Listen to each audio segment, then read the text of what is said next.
Hey guys, I want to clear up a little bit of, let's call it misinformation from this past week that sent a little bit of a panic through the gun industry. Congressman Matt Gaetz on a podcast made mention of a secret letter within the ATF that was aimed at outlawing arm braces, AR braces, whatever you want to call them. They used to be called SIG braces back in the day when SB Tactical actually invented them and had SIG's name on them. Now they're just known as arm braces. SB Tactical, again, being the leading manufacturer of those. Alex and his team do a wonderful job putting out great products that I'm a big fan of anyway. The interesting thing is people got scared because they were like, oh, my brace is going to be outlawed. There's millions of braces out there, by the way, millions. And, people naturally got scared. You have to understand that there are tons of Obama holdovers that are still in the ATF. Those people hate Trump. These are people that were appointed by or hired during the Obama administration, 8 years of that. And of course, it's no secret that Obama was very, very anti-gun. So we're dealing with a lot of that. So the ATF internally does this. They do not agree with one another. They don't play well together. There are people inside the ATF that just simply do not get along. So there could be some talk about that, but I want to point something out. None of these things, these rules that the ATF seeks to enforce, none of them can even be made into a rule that's in place and needs to be followed until the public has a say in that.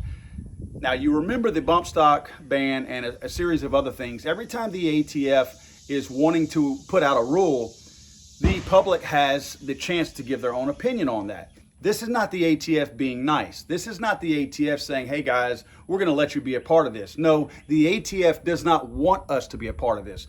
They do this because that's the law. There are laws out there that govern and make these alphabet organizations that don't actually create law, they create rules, just so that they can't arbitrarily start throwing rules out there that get the average everyday person in trouble.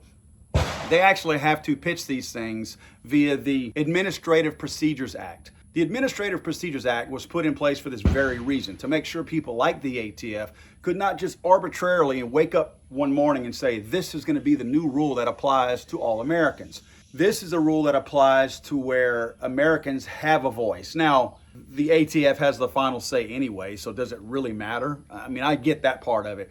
But my whole point in bringing this up is the ATF is not going to secretly put something out tomorrow saying that now all arm braces are illegal simply because we haven't had our say yet. Again, not to say that opinion piece that when we have an opportunity to say something means anything, but it is a step that has to take place before a new rule can be enacted by the ATF or any one of these other administrative organizations like that. So I just wanted to clear that up real quick. The positive side to this is if we have somebody like a congressman, not just some Joe Blow off the street, which, I mean, obviously the politicians, you know my thoughts on that, they're just like we are.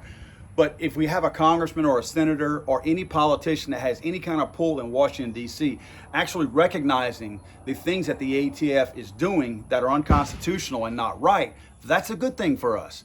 So in general, this news that Gaetz is talking about is positive for us in the gun community because now it means that we may have a little bit more pull that we didn't originally have in Washington, D.C. So again, the fact that we're going to wake up tomorrow and we're going to find a new ban on arm braces is totally not true because we have not seen this Administrative Procedures Act process take place yet with the opinions that the people of the America have to give their feedback.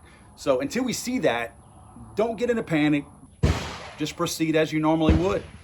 When something comes out that's concrete and this opinion piece of the Administrative Procedures Act actually does take place, if it involves this, we will certainly report that to you guys and pass that on.